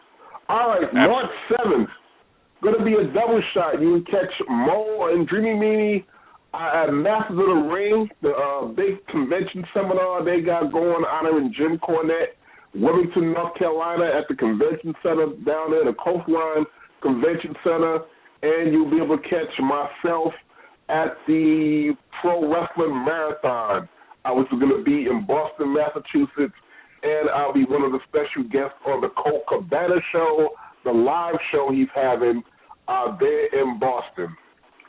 April 12th through the 13th to the 15th, we're all going to be in Las Vegas at the Orleans Hotel for Cauliflower Alley Club. Looking forward to that. You'll be able to catch the whole Not Your Mama's cast, Dreami, Mimi, Mo, Felix Almeida, and Oscar celebrating 50th anniversary of Cauliflower Alley. May is a month off unless something changes, but in June, on June 13th, we will be in Seaside Heights, New Jersey for the Glenn Keller event with Sonny, with, what's the guy? It's true. Wow. Kurt Angle? Kurt Angle, Sonny, Kurt Angle's the headliner. Mo and Oscar will be on hand signing autographs at that event, and that's June 13th. June 27th, we will be at New England Fan Fest 5, the Joe Bruin event, Providence, Rhode Island Convention Center in Providence, Rhode Island. You'll be able to come out and see Mo and Oscar, shake some hands, get an autograph, buy a T-shirt, whatever it is, we'll be on hand for that. And 4th of July weekend. 4th of July is kind of tricky. We're scheduled to be in New Jersey. The way it's shaping up, we're going to be in Seaside Heights, New Jersey, July 3rd. But on July 4th, 5th, and 6th, we're going to be in Chicago at the Great America Six Flags Amusement Park for the David Hero event. I don't know who else he's having. Those names will be awesome. You guys got to set something up with David then. Yeah. Sweet. And 2015, you'll be able to see the Not Your Mama's radio show crew and Men on a Mission. So, you guys enjoy. Awesome. That sounds like a fun-filled, good couple of months here, and hopefully it continues on up until December. What you think about that, Mo? You ready to be traveling? He's like, I'm already tired. I don't want to go. No, I'm kidding. he's talked me on to getting on a flight in April. So I guess I better get ready. I could always take about a 5-day road trip and drive out to Vegas. Well, we can do that too. But that's going to do it for me. Since Samoa going to stay with you guys until the show ends. I want to wish you guys a safe week, and I'm going to see you guys next Thursday. Felix, I'll see you day after tomorrow.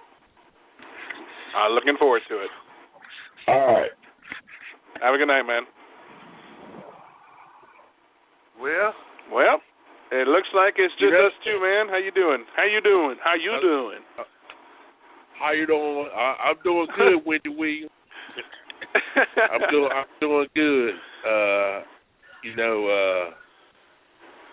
It's been a very trying day.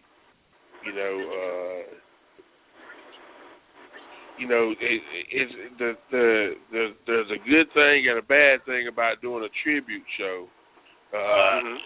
The good thing is the fact that the person that you're paying tribute to was such a wonderful person. The bad thing is that person is gone, and that is the reason why you're doing the tribute show. And which makes it especially hard. The one thing that I wish, and I know this is a wish that would never come true, but the one thing that I wished, is that I wish Nelson had a kid. I wish he had a son. I wish he had a son or a daughter that I could sit down that I could sit down with and tell them stories about their dad. You know what I mean? Oh yeah. Tell them about what kind of wonderful person he was. And how he had such a big heart and such passion for the wrestling business. I mean, Nelson wasn't a wrestler because he wanted to just because he wanted to make money. He loved wrestling. Just like myself. Even to this day, broke leg, broke ankle, dislocated, shoulder, broken shoulder, torn shoulder muscles. I mean, these are just to name a few of the injuries that he and I both suffered. But through it all, it's like we wrestled anyway.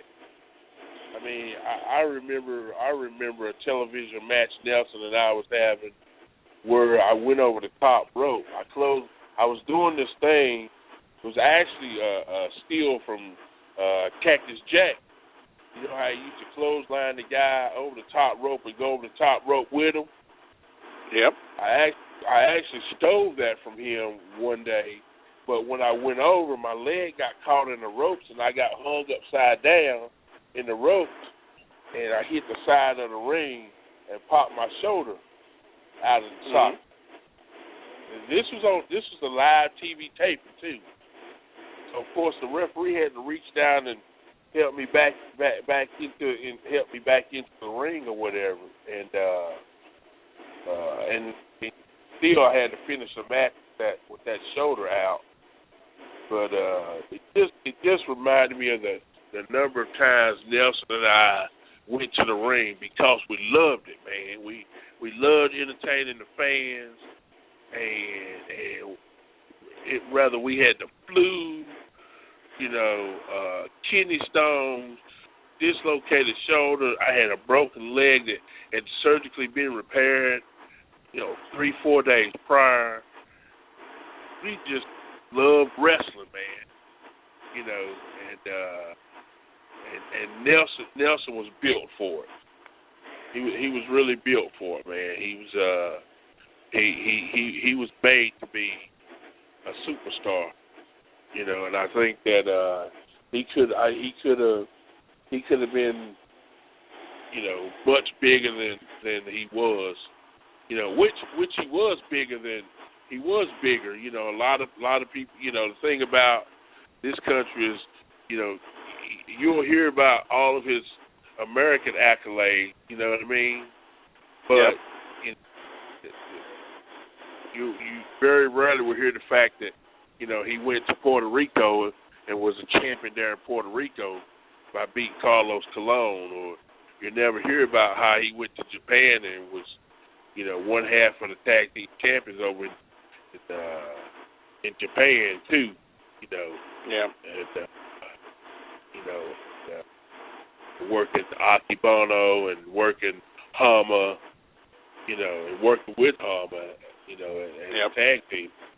He had so many accolades, and things that he did and accomplished that,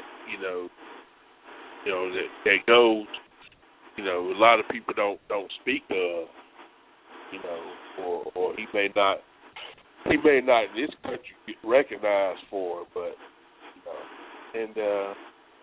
think about it. Nelson was the guy. See, a lot of people, I don't think they pay much attention, but Nelson was the guy that really got CM Punk over. You're talking about during that time when it was ECW and he was Big Daddy V? Yeah.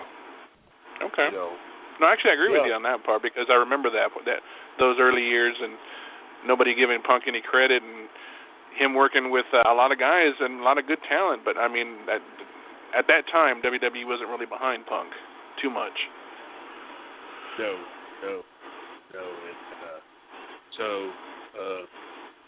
It takes a lot, man. People don't realize, man, but you have to. We'll use CM Punk as an example.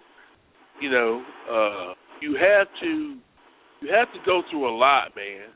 You have to go through a lot. You have to put up with a lot, and you just have to suffer through it, and show them that that whatever happens, they're not gonna break you, and that's what me and Nelson had to do. Whatever happens, they're not gonna break us. We're gonna suffer through it, and we're gonna get through it, and that's why he was so successful. For me, after almost taking my own life after the first tour, I told myself, you know what, I just can't put myself in that position again. And that's why I never pursued going back, to that company to work as a talent. Of course, I've applied several times for a job as a writer or something, but, never as a talent because it's just too stressful, man. But Nelson loved to wrestle, man, and so he was determined, and he went back, and whatever it was they wanted him to do, because we talked about it, when we first went up there, it was like there was always this fear of, getting fired. When we first went up there, there was always this fear of, when they start beating you on TV, it's time, that's when they're getting ready to let you go. That's the mentality we had when we went up there. But when he went back the second two times, he had the mentality of they could beat me every night. But what I'm going to do, win, lose, or draws, I'm going to go out there and I'm going to show them that I can work with anybody. You know what I mean? That I can work with anybody. I can get anybody over. And as long as I do that, don't make waves, don't get in trouble, I'm going to be there. And that is a great philosophy, and it works well. Until he blew his shoulder out the first time, separated his shoulder. When he separated the shoulder, he had to go home. While he's home recuperating, that's when he gets that first relief. So, you go there, you can work hard, work your butt off, but then when you get hurt, you're no longer useful, that's when they try to push you out the pasture. So, now, let me ask you a question. When Nelson was working with Undertaker, you knew I had to bring this up eventually. Did he? Well, I can't say anybody really ever had anything negative to say about it, but what was his mindset working with Undertaker during that time? Was he excited? Was he nervous? Was he ready to steal the show? I mean, he worked with a lot of guys during the mid-'90s, obviously with Diesel and of course Undertaker and Yoko, but I know people always have something to say. It's almost like they light up a little bit when they get to work with the Undertaker because of how professional he really is and works with you and so forth. And back then, Taker was working with a lot of the big men back then. Well, here's, Nelson wanted to steal the show with whoever he worked. It didn't matter if it was an enhancement guy or whatever. He always wanted to steal the show. He always wanted to go out there. He had that Shawn Michaels mentality, which probably got him in trouble a couple times because, as with Shawn Michaels, Shawn would go out there and put his body on the line and just, do whatever. And of course, Nelson had the same mentality. He always wanted to steal the show. And in his efforts, though, to do that, he made some mistakes. Of course, he was young, too. You know what I mean? He never, at that time, we were young in the business, so we never really could fathom the idea of, wow, I'm getting ready to work The Undertaker. You know what I mean? I do. Because in our minds, he was just another one of the guys on the roster. Even though he was one of the top guys, he was, in our minds, he was just another one of the guys on the roster that we had to work with, and the object was to go out here and put on the best match you can. Not so much you think that, man, I get a chance to work The Undertaker, Like for me now, if I was to go work somewhere, say an independent show against Ric Flair, which would be a first, I'd probably be thinking in my mind, man, this is a dream come true. To actually be in the ring with somebody that I idolize. You know what I mean? Yep. So I would have that thought. But at the time, but you also got to understand, too, when Nelson and I arrived at WWE, and by the time we had we had gotten to that program with Undertaker or Kevin Nash or whatever. Number one,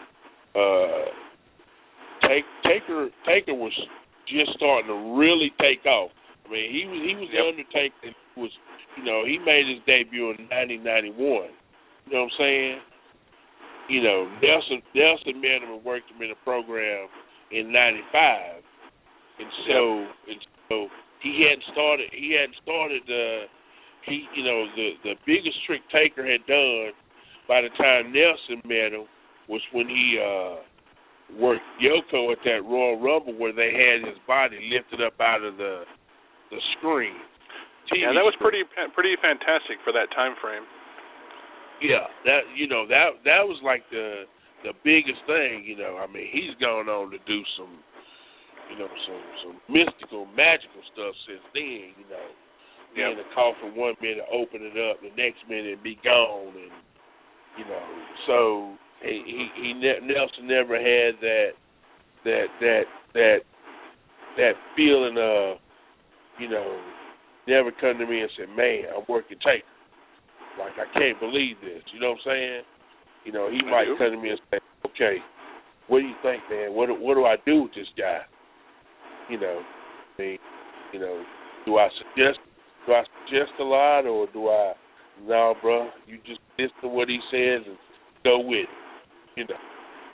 So it was always great to be working those guys. It was never.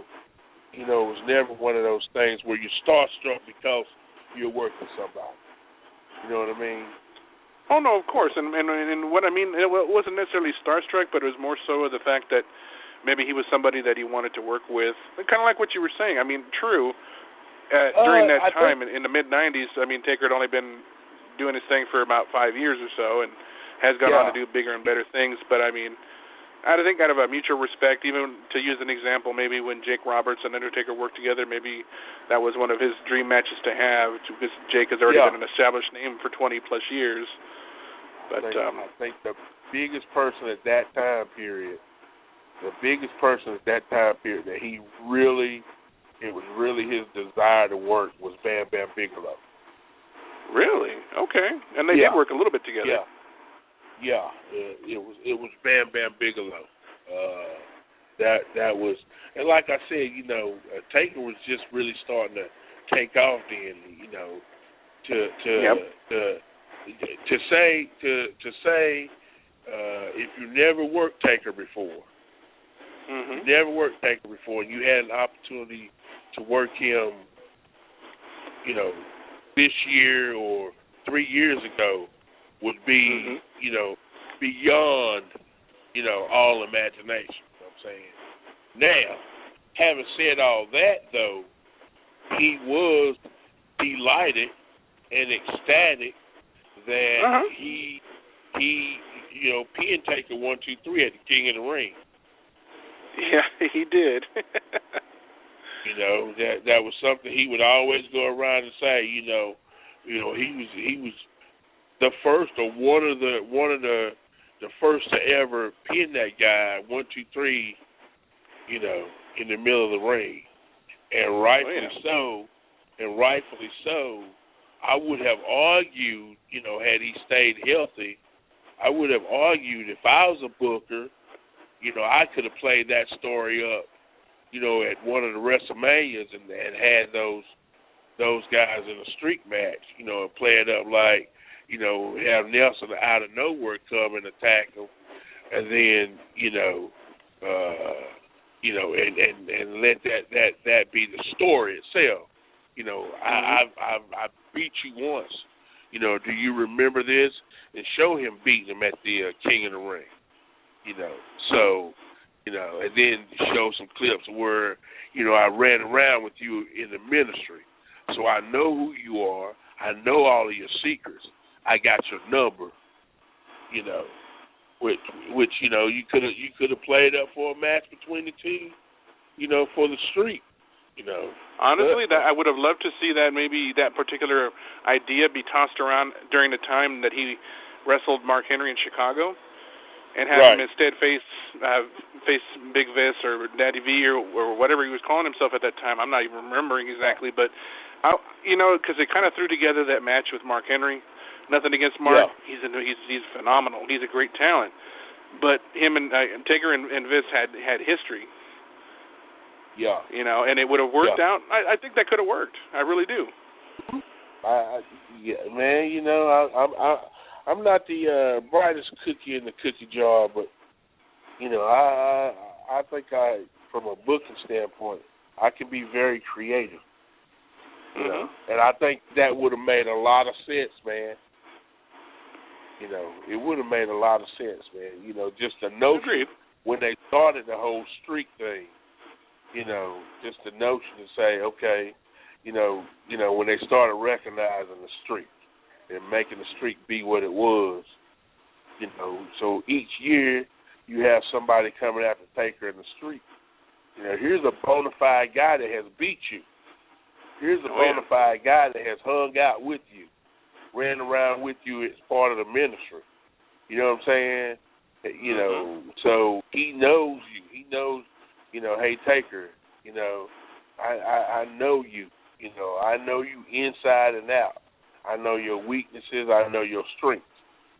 And what better foe, to face you than a man that's already beaten you and already proven it. So, here we are. Not only is the streak on the line, but you have to prove not only that you can keep the streak intact, you have to prove that me beating you before was some kind of fluke. See what I'm saying? Yep. So not only are you're here to protect the streak, but you're also here to prove to the people that that me beating you was a fluke. So now you got a double deal there. You know what I mean? You got two things to prove. Number one, that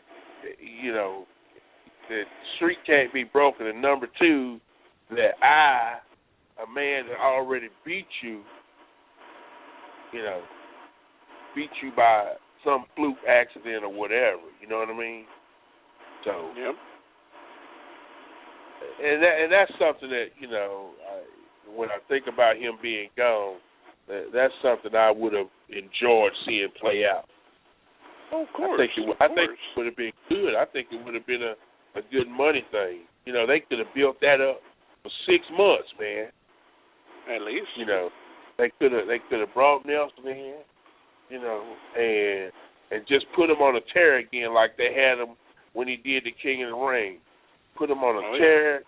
He's refocused, and his only goal is to break the streak. And he's not going to let anybody stand in the way of that. His only goal is to break the streak. And anybody that's closely related to The Undertaker or care anything about The Undertaker, if Nelson has to get in their face, spit in their face, or whatever, to entice him into, accepting that match, then that's what he got to do. Kind of similar to what Ric Flair and Undertaker did, and Taker attacking Flair's son David, and making it personal, and getting Taker getting Flair to sign a match with those two at WrestleMania, and I liked that. I liked the little build up there, and that definitely could work for this. I mean, had it been maybe Michelle or Sarah at the time, or actually back then it would have been Sarah, right, or what have you, and just because they've involved her in storylines before, it could definitely work. Right. But I want to ask you, as we start to wind down the show, did you want to share any final thoughts before we go ahead and close the show out tonight? Look, man, it was an incredible time period in my life. Nelson Frazier was my brother. We didn't just travel up and down the road. We actually lived in the same house for over 7 years, and I'm just fortunate enough to have been a part of his legacy, and I hope in light of everything else that's going on right now in the world, especially in this world of wrestling, everybody that's trying to sue WWE or whatever, that in light of all of that, I pray that he's able to look down on me and be proud of the fact that, you know, we're trying to keep his memory alive in the most respectful and positive manner as we possibly can. Though we have no control over what other people do and say, we will not waver in our task of keeping his name and his legacy alive and as positive as possible. I want to thank everybody that came out tonight and listened to the show, everybody that called in, Dr. Tom Pritchard, a true legend in this business, my tag team partner, Dion Johnson, Felix.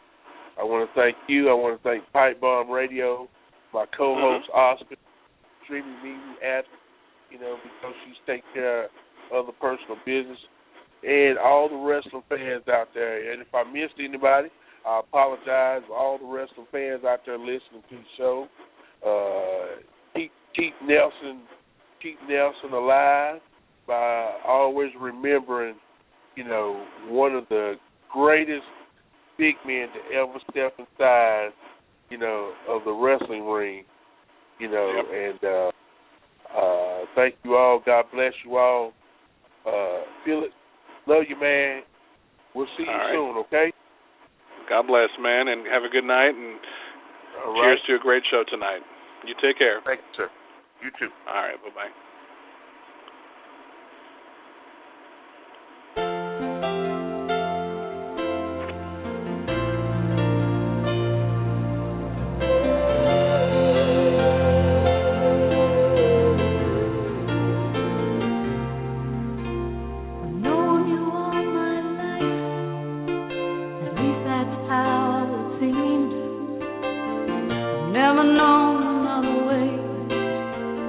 Living out